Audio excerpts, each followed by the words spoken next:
ጤና ይስጥልኝ በመላው ዓለም ያላችሁ ኢትዮጵያውያን ኤርትራውያን እንዴት ናችሁ? እኔ እግዚአብሔር ይመስገን ደህና ነኝ።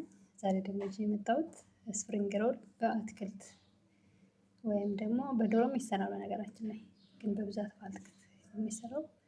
ወደ ስራው እንሂድ።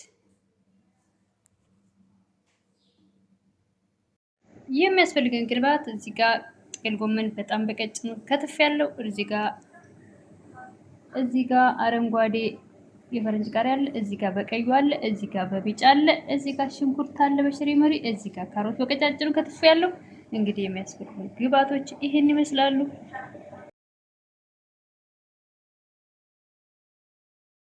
ወደ ስራው ስንሄድ መጥበሻ ግያለሁ፣ ዘይት አድርጋለሁ ሳይበዛ። ከዛ ሽንኩርት በሽሪ መሪ የከተፍኩት አለ፣ ሽሪ መሪ ይባላል በሀገራችን። እንግዲህ በቁመቱ በስሱ መቀጭኑ ማለት ነው። እሱን ጨምርና በደንብ በጣም ጥብስ አላደርገውም፣ እንዳለ ለብ ነው ማድረጋችሁ ሁሉንም። እንደ አትክልት ነገሮች በጣም ጥብስ ሲል ጣዕማቸውም ይጠፋል፣ ምንም እንትን አይኖራቸውም። ድንች ብቻ ነው ከአትክልት ነገር ላይ በጣም መብሰል የሚፈልገው፣ ሌሎቹ ብዙ አያስፈልጋቸው። ለብ ስናደርጋቸው ጣዕሙም ሆነ ቫይታሚኑ እንዳለ ይሆናል። በጣም ቆንጆ ነው የሚሆነው ማለት ነው።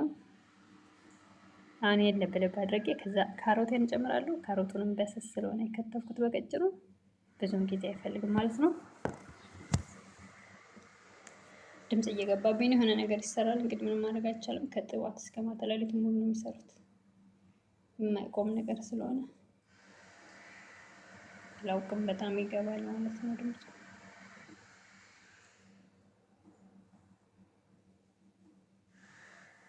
ምንም ማድረግ አይቻልም። ምክንያቱም መቆም የለውም። የሚያቋርጡ ቢሆን የሆነ ገብ የለውም።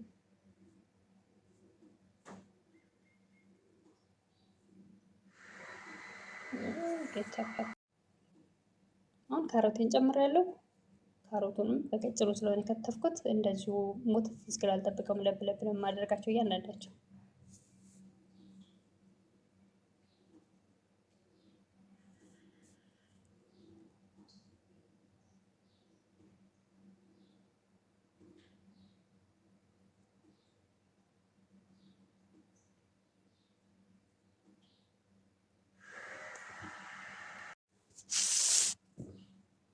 ድምጽ በጣም እየገባ ነው። እንዴት ይሻላል? ችግር ነው። አሁን ጥቅል ጎመኔን ጨመርኩ። በደንብ በጨው ዝብስፍ አድርጌ በደንብ ማጥለያ አድርጌዋለሁ። በደንብ አጥቤ አለቅልቄው ማጥለያ ላይ ጥፍፍ ብሏል ማለት ነው። እና በነገራችን ላይ መጥበሻውን ቀይሬዋለሁ። ምክንያቱም ትንሽ ናት መጥበሻዋ። ጠበብ ያለ እቃ ላይ ሲሰራ ጥቅል ጎመን ውሃ ነው የሚፈጥረው። እዚህ ጋር ሰፋ ያለ እቃ ስንሰጠው አንደኛ መጀመሪያ ውሃውን ጥፍፍ አድርጌዋለሁ። ማጥለያ ላይ አድርጌ ካጠብኩ በኋላ ምንም አይነት ውሃ አይኖረውም፣ ፍርፍር ያለ ይሆናል ማለት ነው። አለበለዚያ እንዳለ ውሃ ሲፈጥር ጣዕሙን ይዞት ይጠፋል። እና ሰፋ ያለ እቃ ላይ ስንሰራ ጥቅል ጎመን አሪፍ ነው ማለት ነው። ጠባብ እቃ ሲሆን እዛ እንዳለ ውሃ በውሃ ሆኖ ይዞብን ነው የሚጠፋው ጣዕሙን። አሁን እዚህ ጋር ፍርፍር ያለ ነው፣ በቃ ቆንጆ ነው። ይሄን ለብ አድርጌ ከዛ ደግሞ ቃሪያዎቹን እንጨምራለን። ድምፁ በጣም አስቸገረኝ።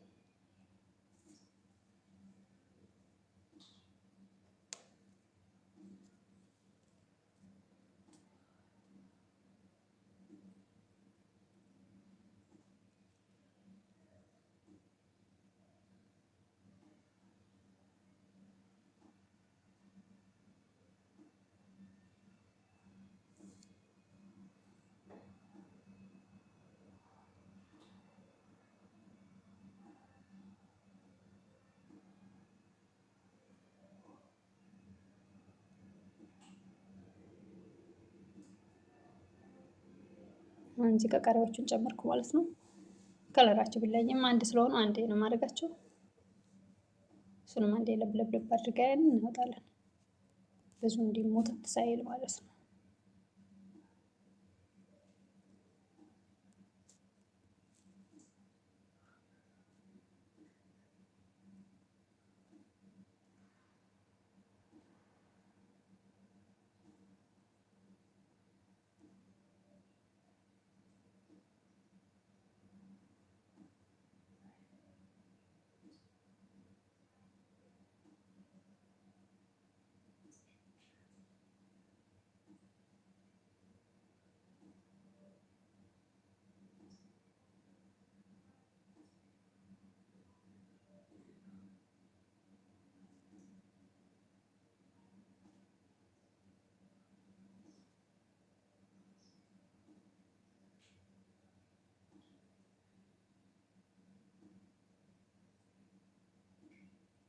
እዚህ ጋር የተጠቀምኩት ግብአት ቁንዶ በርበሬ፣ ከሙን ፓውደር እና የአትክልት ማጅ እና ደግሞ ነጭ ሽንኩርትና ዝንጅብል ፍሬሽ እጠቀማለሁ።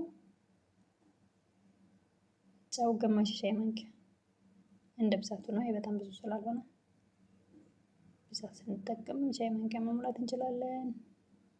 ያኔ ጨውን በመጠን ሲሆን ነው ቆንጆ የሚሆነው ምግብ። ሲበዛም ያው የታወቀ ደግሞ ጨው ሳይኖረውም የፈለገ ቆንጆ ብንሰራው ምንም ጣዕም አይኖረው።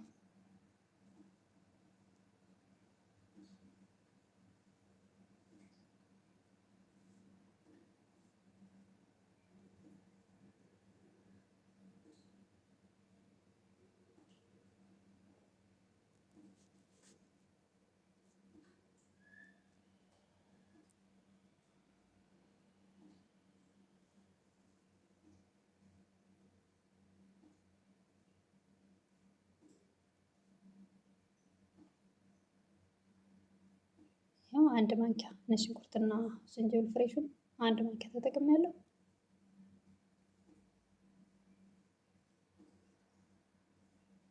አሁን ለብ ለብ አድርገን እናወጣና ወደ ቀጣዩ ስራ እንሄዳለን።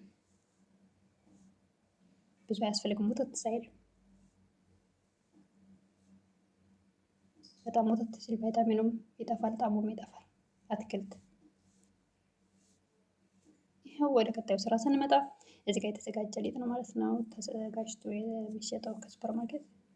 ሀገራችን ግን ሊጡን አንደኛ ዱቄት አለ እሱን በቀጭኑ ልክ እንደ እንጀራ በቀጭኑ ተበጥብጦ ወደ አሁኑ ማለት ነው። ከዛ በትንሽ መጥበሻ ይጋገራል። ከዛ በአትክልት ወይም በዶሮ ይሰራል ማለት ነው።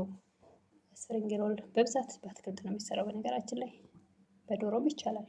ዶሮውን በደንብ ጥብስ ተደርጎ በቀጫጭኑ ተከትፎ ማለት ነው።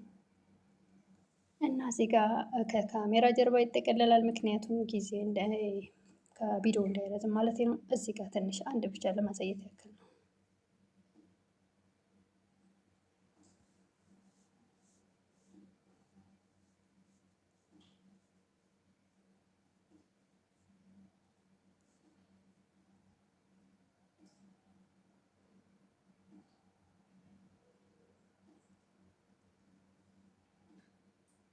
እዚህ ጋር ስንጠብሰው ብትንትን እንዳይል ሊጥ እንቀባዋለን እንዳያጣብቅልን ማለት ነው። አለበለዚያ ስንጠብሰው ብትንትኑ ይወጣል። በነገራችን ላይ ዘይት ከላይ ተቀብቶ ኦቨን ውስጥ ማስገባት ይቻላል፣ ግን እንደ ዘይቱ ከለሩ ራሱ የሚያምረው ዘይት ውስጥ ስንጠብሰው ነው። ይሄው እየተጠበሰ ነው ማለት ነው።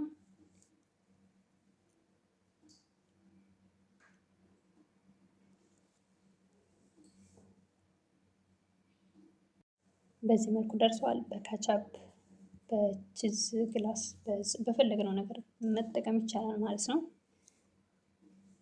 ቆንጆ ምግብ ነው እና እኔ ደግሞ ስሰራ ምግቦቹ አንድ አይነት ከሆኑ ቆንጆ ብዬ ፎቶ ካነሳኋቸው ከዚህ ጋር ተመሳሳይ እየቀደመ ካለ ያንን አስገባለሁ ማለት ነው። የተለያየ አትክልቶቹ የተጠበሱት በፎቶ እንደዚህ ያምራሉ። ቆንጆ